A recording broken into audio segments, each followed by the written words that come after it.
Hi, everyone. Welcome to Source 16 News. It is Friday. Thanks for joining us. Topping our news, dangerous heat continues to grip much of the Midwest and eastern United States.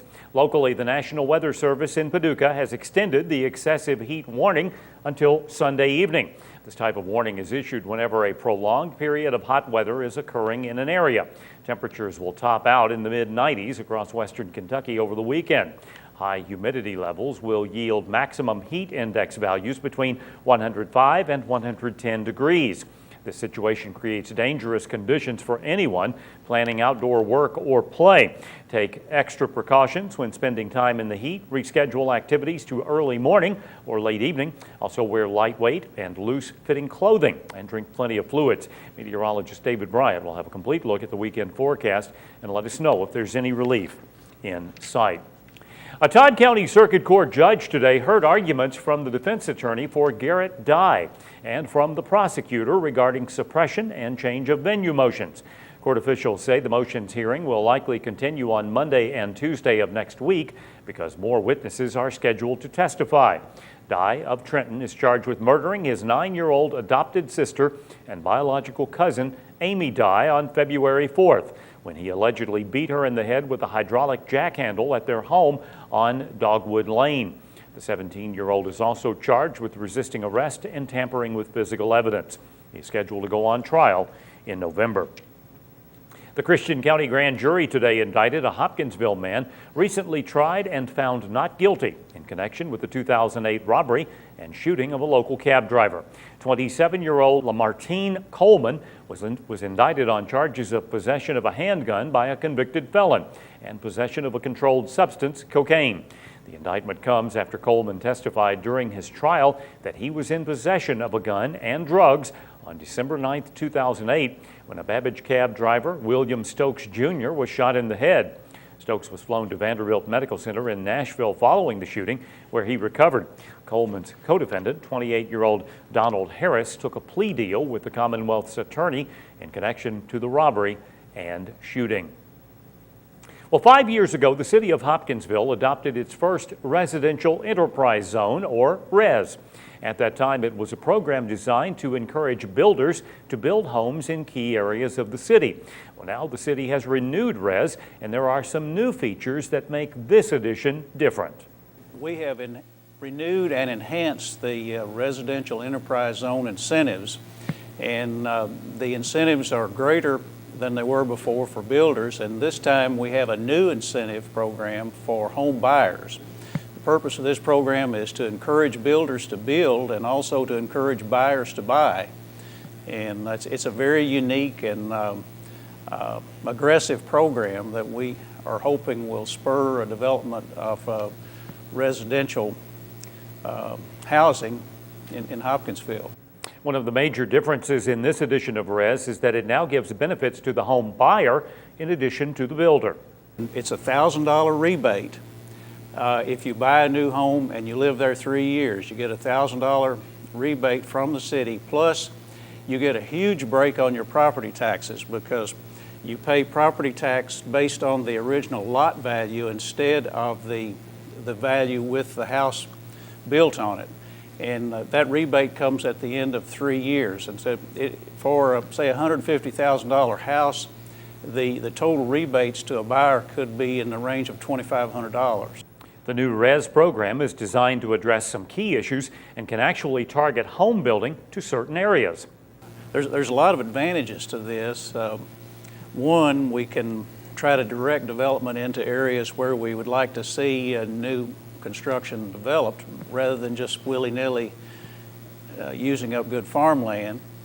And another thing is that we are incentivizing the building of sidewalks and underground utilities. Kemp said the REZ program should be particularly attractive to the military when combined with the lower cost of living, sales tax, and rebates available through home ownership. For a complete look at the program requirements and benefits of the new REZ, visit hopkinsvilleky.us/incentives. Hundreds of Fort Campbell soldiers stood at attention today to honor an outgoing commander while welcoming another senior leader. The 1st Brigade Combat Team held a change of command ceremony to officially say their goodbyes to Colonel Andrew Pappas, who relinquished his command to Colonel Joseph McGee. According to Pappas, he is sad to leave, but is comfortable with McGee's ability to take responsibility of the brigade.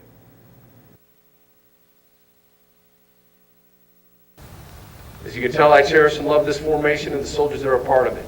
And leaving is extremely difficult. And what softens the blow is J.P. McGee is taking command of this brigade. We've changed command at the company level. He is a man that I have the utmost respect for. He's an incredible warrior with experience and the depth of experience of the fight forward. I trust him. I admire him. I would serve for him on any day. So it's easy to hand it over to a person who's a personal friend and a professional. JB, with your caliber, I know that this brigade, just as the company I handed over, is going to be better than as I handed it off to you. Following their speeches, each battalion saluted the commanders, signifying their unwavering support of the new leadership. Well, gas prices continue to rise at the pump. That's why the Christian County Board of Education last night approved a gas rate increase during their board meeting. Communications Director Heather Aubin told Source16 today the school board approved a field trip mileage rate of $2 per mile compared to $1.50 per mile. Aubin said the school district's transportation director Mike Brumley requested the increase after diesel prices went up. The school board then went into closed session to discuss pending litigation. An Ohio County manufacturer received some good news yesterday.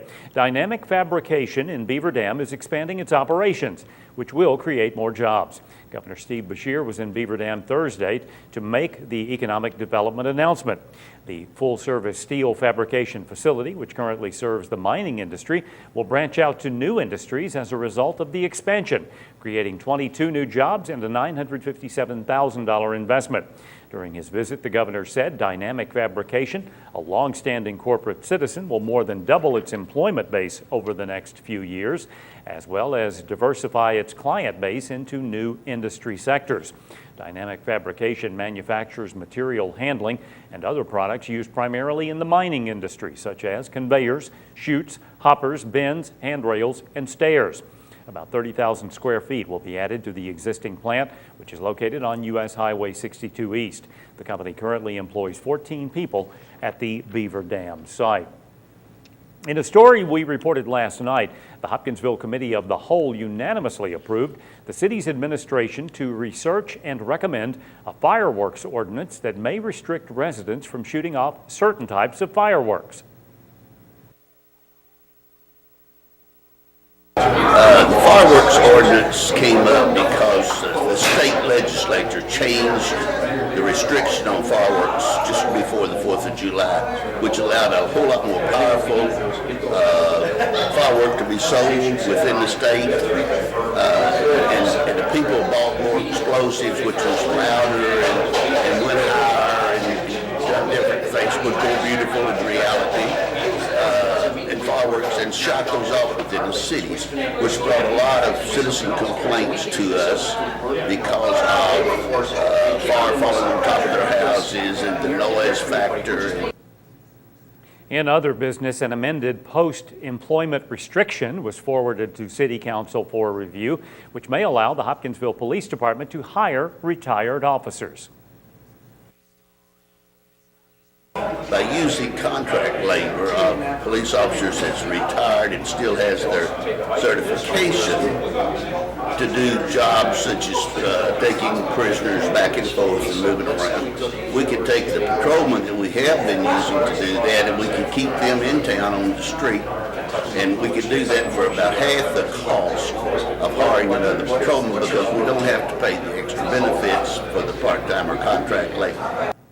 Meanwhile, council members discussed the possibility of allowing the city's Public Works Division to contract out labor to allow city employees to focus their time elsewhere.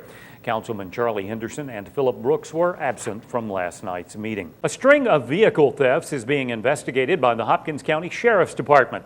For the past 2 nights, the Sheriff's Department reports deputies have been working automobile theft reports from residents in the northwest area of Madisonville, where the thieves have taken purses, wallets, electronics, guns, and cash.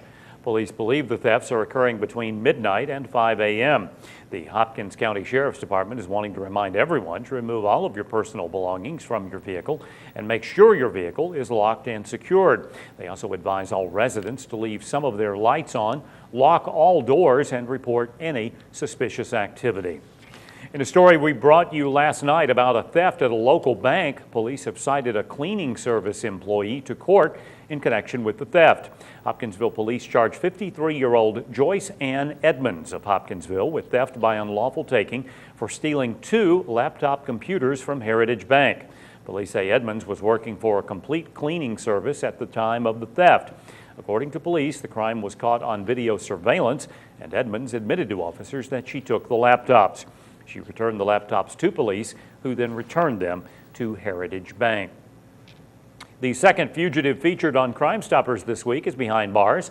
19-year-old Kwame McGregor was arrested by Hopkinsville police at a home on East 18th Street around 11:15 last night. McGregor was wanted for first-degree burglary, retaliating against a participant in a legal process, and second-degree unlawful transaction with a minor. According to the arrest warrant, McGregor unlawfully entered the home of Nathaniel Brown on East 18th Street with several other perpetrators, including a juvenile who's also been charged. Brown told police that the juvenile threw a brick at him, and McGregor pointed a handgun at him and fired a shot. He stated that McGregor and the juvenile made comments to him indicating the attack was in retaliation for their mother, Tanya McGregor, who was arrested for assaulting Brown on July 2nd. McGregor was booked into the Christian County Jail.